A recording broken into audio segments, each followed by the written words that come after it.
I'd love to meet with them. I just want them to open up the country first. You know, the country is so hot right now, and they've never voted against, you know, continuation. They've never voted against. They've never done that. They're doing this because they have Trump derangement syndrome. But I would love to meet. I would like to meet with both of them. But I set one little caveat. I will only meet if they let the country open. President Trump signaling that he would meet with Democratic leaders, but only on one condition: they must reopen the government. Top congressional Democrats Chuck Schumer, Hakeem Jeffries are urging the president to meet with them before his trip to Asia to address international trade. The president did host Republican lawmakers for a luncheon in the Rose Garden yesterday, where they presented a united front calling for Democrats to vote to extend funding. GOP leaders reportedly are making plans for a new, longer continuing resolution to fund the government at current levels as the government shutdown drags into its fourth week. I want to bring in Iowa Senator Joni Ernst. She chairs the Senate Small Business and Entrepreneurs HIP Committee. Chairwoman, you were at the lunch at the Rose Garden yesterday. I do want to ask you about that. But, you know, this call from Schumer and Jeffries is interesting because what they're saying they want to talk to the president about, well, it is health care. And just extending the ACA subsidies, that's $450 billion over a decade. The original subsidies were $1 trillion. So this is all, again, coming down to health care. I asked Speaker Mike Johnson yesterday, he was on the show, and I asked him about dealing with Chuck Schumer. Listen to what he told me when it came to his conversations with Chuck Schumer. I literally don't have anything to negotiate. In the past, when there's been a CR standoff like this, a continuing resolution to keep the government open, the majority party has loaded up the CR proposal with a lot of partisan priorities, gimmicks and tricks sometimes.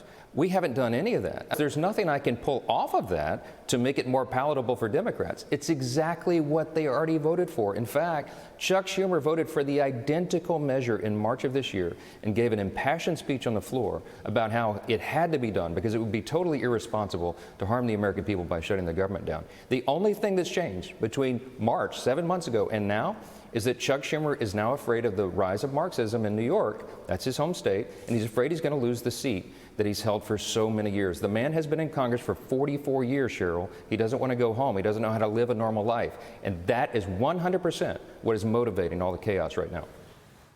Senator, your reaction to that? Yes, absolutely, Cheryl. Thank you. I agree 100% with the speaker. This is the Schumer shutdown.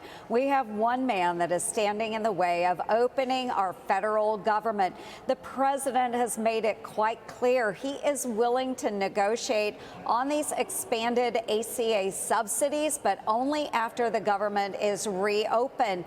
And at this point, Cheryl, we have already wasted $6.4 billion paying for employees that are not coming to work. So this has been a huge debacle through Schumer shenanigans. It has got to end. And again, it's one person that's holding this up, and that is the Democratic leader, Chuck Schumer. Well, what do you make of these calls from Senator Thune saying that at this point the House needs to come back in because you've got to start to work on appropriations. And we had talked to the speaker about that yesterday as well, that the calendar is just adding up. And the Hill is reporting this morning that there are several GOP sources, I'm assuming these are House sources talking to the Hill, I can't confirm that, that there's just not enough time now to get the work done by November 21st. You're actually going to have the House, come up with another, basically, version of the CR for you and your colleagues to vote on.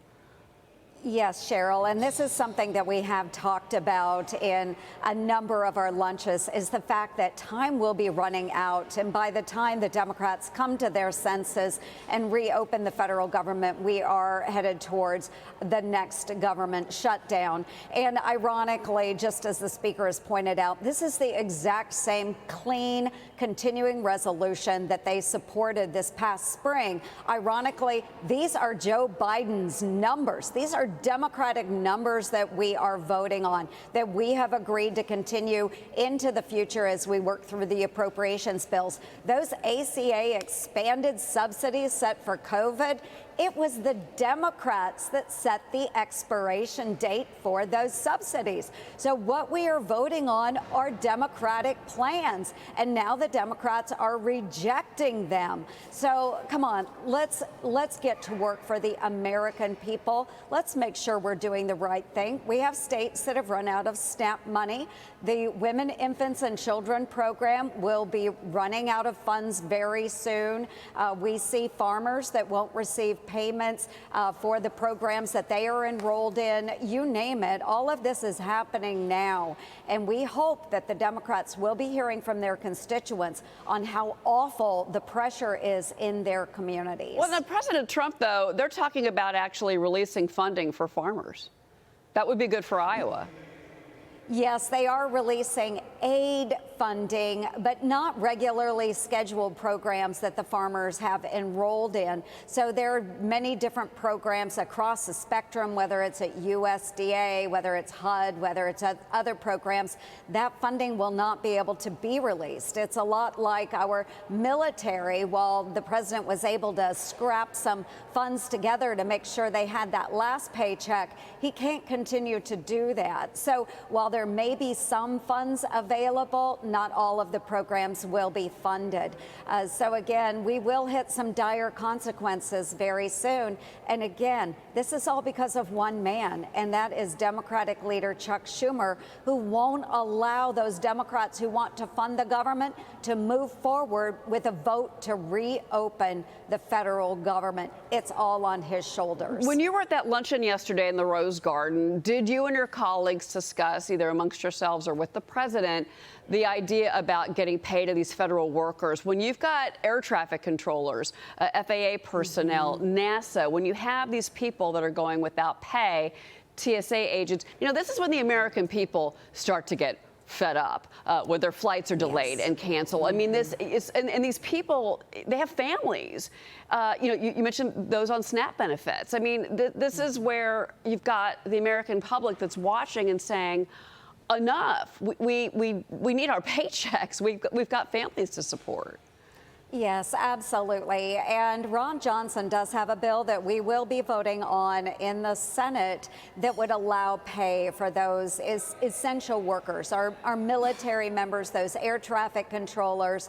We have Capitol policemen that were here all night last night as the Democrats were on the floor. Those men and women are not being paid right now. Their families don't get to see them as the Democrats continue to speak on the floor. They are trying to make their mortgage payments. They're trying to put food on the table. The Democrats need to reopen the federal government. And again, I'll emphasize we're at $6.4 billion of wasted resources. Every day we pay $400 million for non-essential workers that are not showing up to work. It's lost productivity. We get nothing for that $6.4 billion that we have spent. So again, Democrats are just throwing money out the window. My taxpayers in Iowa, they can't stand for this. Yeah, no, I mean, only 3% of ACA premium costs for 2026 are going to come from the expiration of the ACA subsidies. You're basically holding the they're holding the entire country hostage over something that affects 3% of the country. And they're still asking to meet the president to talk about health care. They've really dug in. Before you go, I need you to put your armed services hat on for a second here, madam. Vice President J.D. Vance is in Israel this morning. We've been following his movements today. He did meet with Prime Minister Netanyahu. They're looking to bolster this Middle East peace deal. Israel and Hamas have accused each other of violating the ceasefire. And we did get the remains of 2 more Israeli men that were returned home overnight. I want to get your take on what you're seeing, Senator, with regards to where we are in this peace process and trying to get to phase 2. Yes, absolutely. And I've spent a lot of time in the Middle East and was very involved in trying to return our American hostages home. We still have 2 deceased Americans that are being held by Hamas. And I am so thankful for the leadership of Vice President J.D. Vance. He has gone in, he has said it quite clearly. where there will be no aid going to those Hamas-held areas. We need to be able to move forward with these phases, but Hamas so far has been very shaky on the agreement that they signed onto. So it is extremely important that we have Arab leaders sending their personnel in to assist with our efforts to bring peace and stability to Israel. So I want to thank leaders like people in Indonesia that will be sending peacekeepers there that can hold some of these areas. We know we need Arab leadership right now, so we're leaning on those that have signed on to the Abraham Accords. We're leaning on to other folks that have really good relationships with Israel and the United States. Yeah, that is what peace would look like if we can get there. Senator Joni Ernst, it's always a pleasure to speak with you. Thank you so much for being here this morning with me. Absolutely. Thanks, Cheryl. All right. We'll be right back, everybody.